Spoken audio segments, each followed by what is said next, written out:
In this lesson, we'll cover the basics of working with the Procreate interface, including navigating the UI, making marks with the brush, manipulating the view of the canvas, and customizing the application. I think you probably know how to open Procreate, but if you are new to the iPad, you may not know how to close it.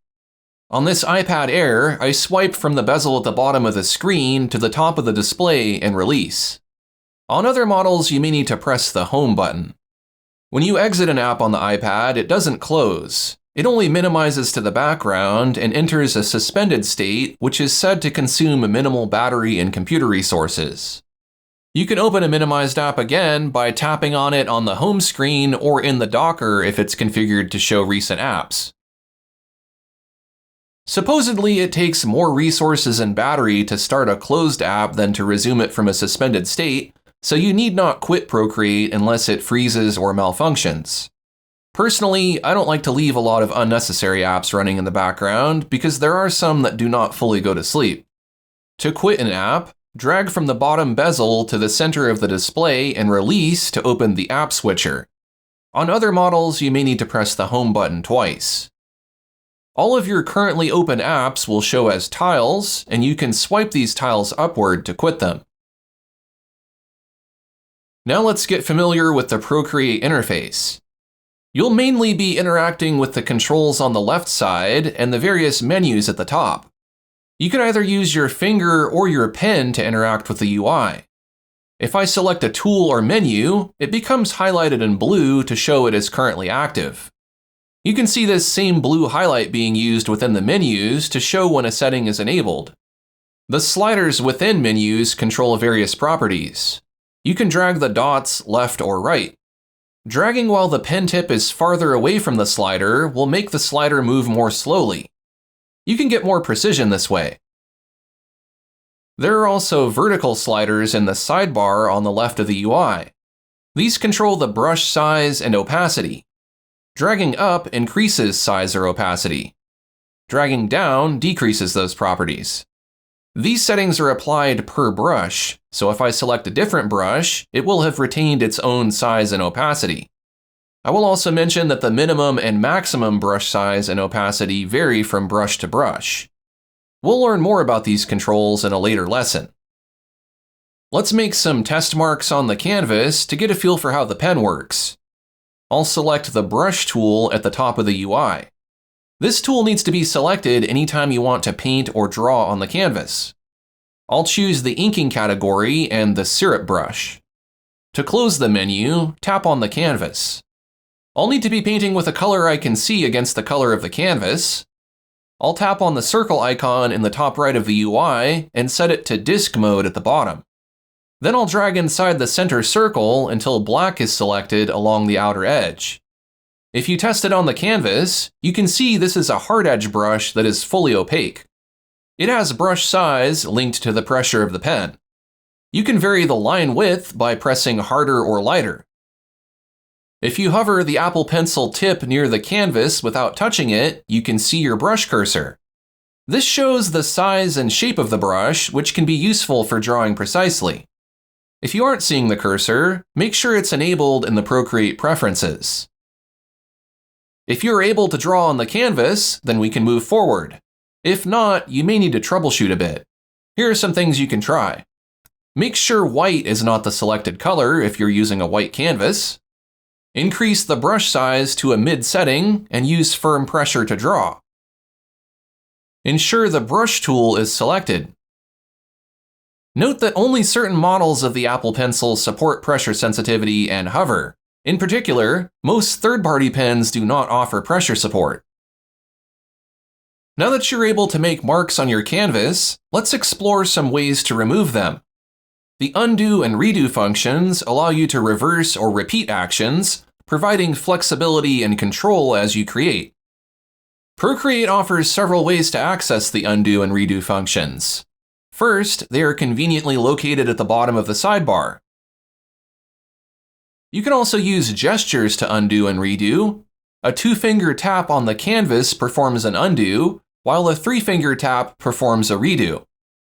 An info bar will appear near the top of the UI when you use undo and many other commands.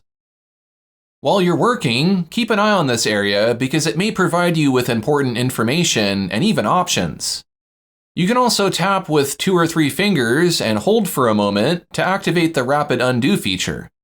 As you can see, I can quickly go back many steps. Tap and hold with 3 fingers to rapidly redo.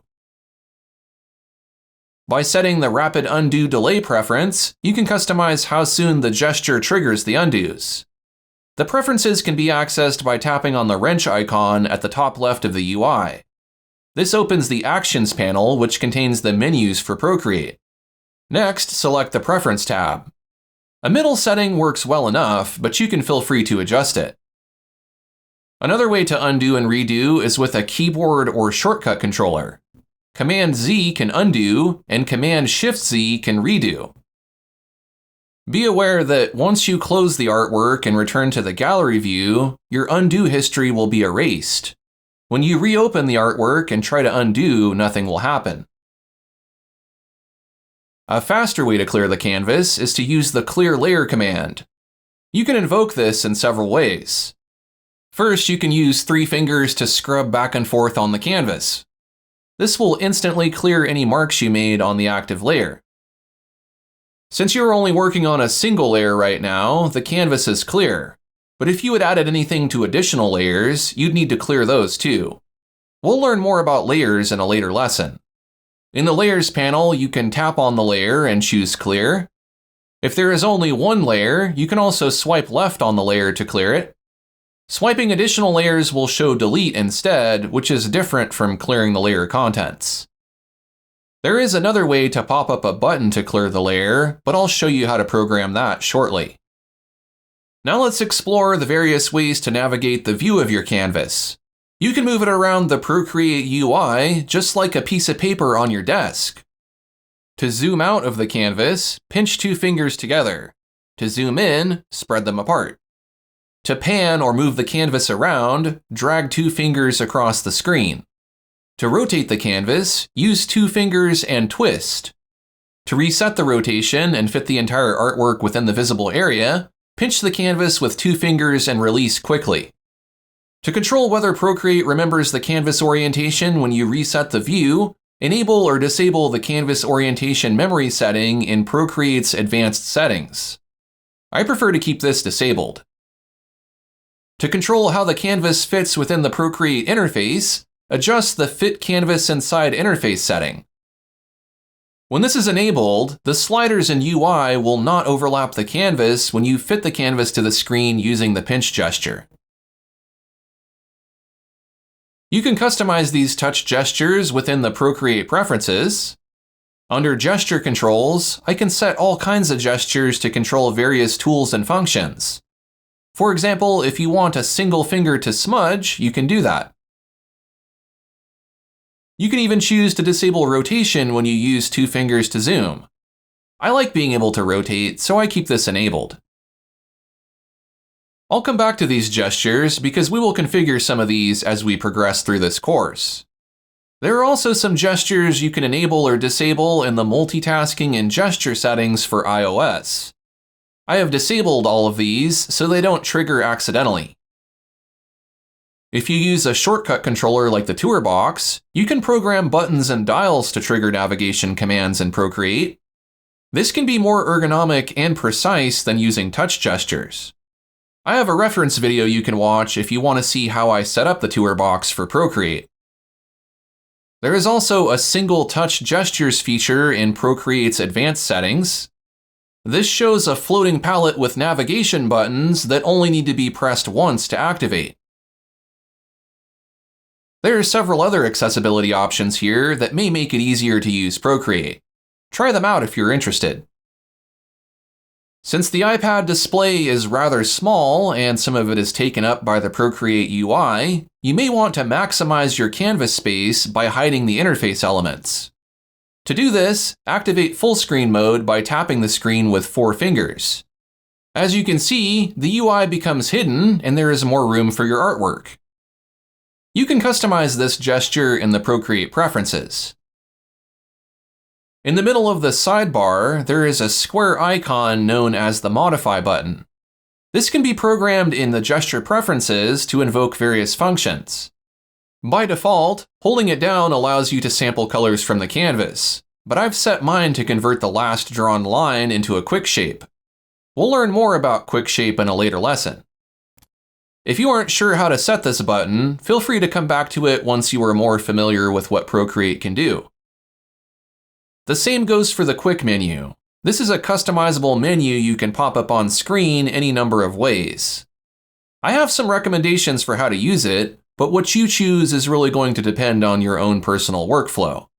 You can choose how to activate the quick menu in the gesture preferences or the Apple Pencil settings.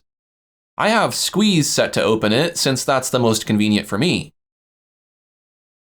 You can also access it with the space bar and assign that to a controller like the toolbox. If haptic feedback is enabled in the Apple Pencil Pro settings, the pen will vibrate for a split second anytime you launch the quick menu with squeeze. Once open, you can tap and hold on each button to program them to a list of commands. The center button allows you to navigate between multiple quick menu layouts. As you can see, I have one I can load up with brushes I want to reuse, another for common shortcuts, one for guides, and one for working with animations. The plus button can add additional layouts. You can tap on the label to rename these menus. On all of the menus, I have included a button for clear layer. This is the fastest, least disruptive way for me to clear the layer. Some of the common shortcuts I use are for liquefy, new layer, flipping the canvas horizontally, locking the alpha, and selecting the layer contents. We'll learn about these commands in later lessons. In addition to tapping on these buttons, you can also drag across them. This makes it even faster to select these commands using a flick gesture. In my case, I am squeezing the pen while hovering above the canvas. Once the menu appears, I hover across the command I'd like to use and then let go of squeeze. I don't touch the pen to the canvas, I just hover across it. Those were some of the basics of navigating the Procreate interface.